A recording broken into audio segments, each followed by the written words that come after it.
Gavin, you gave some powerful messages there today. What was absolutely the key message you're really trying to get across?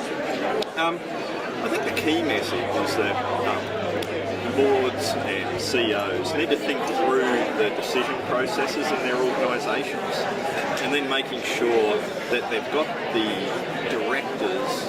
right directors at the right point of that decision process doing the right things. That'd be the key. You've undertaken some pretty significant research in the not-for-profit world, and out of that research, what are the sort of key learnings you've actually got out of that research so far? I think there's a combination of things. One of them is that often what we think's going on might not be what's actually going on. So there's a lot of factors.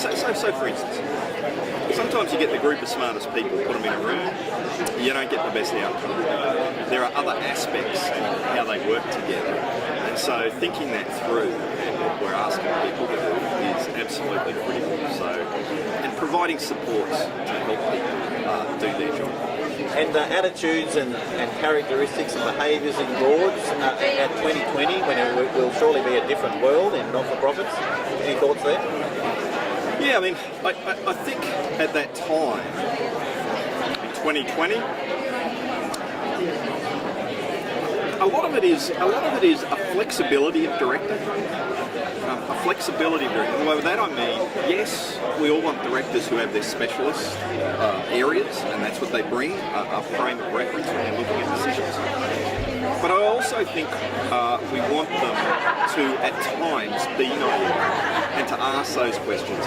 Why are we doing it this way? Why? So we want the non-financial person asking, why financially do we handle this? Because it's in answering some of those questions that you can get the innovation and change that might really take you to the next level. Currently boards, some 600,000 not-for-profit boards across Australia, and between 14 and 15% of them are remunerated, some of them up to $40,000, $50,000, some down at the other end. But what are your comments or observations on remunerated boards and whether they actually do any better than non-remunerated boards? Is it my job? Because I don't want remunerate. No, I shouldn't check. Look, I think the answer is it has to be philosophical and it has to fit with the culture. I would make one observation. We don't say that we shouldn't pay staff. So, what's the inherent difference?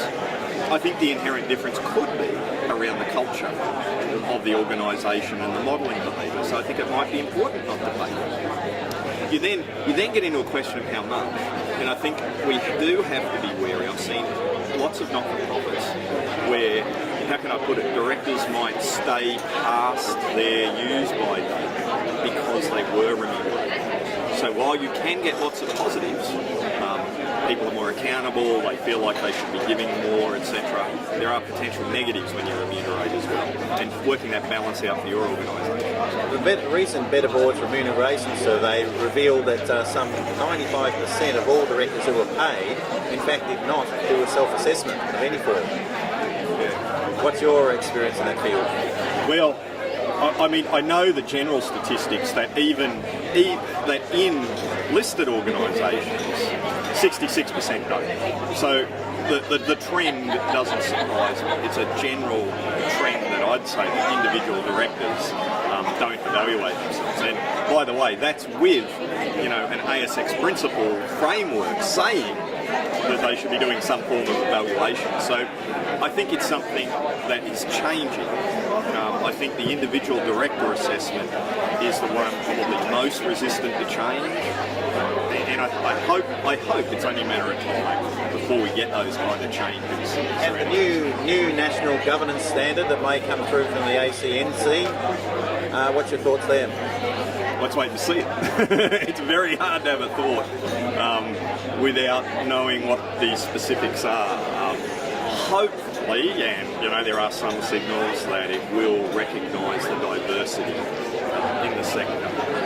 It would be a bit of a shame if it gets driven by one or two key concerns of a regulator. Do you think with the new ACNC it'll actually clean up what I'll call the dark side of the not-for-profit world? There's no question that fraud, corruption, collusion, etc. does occur.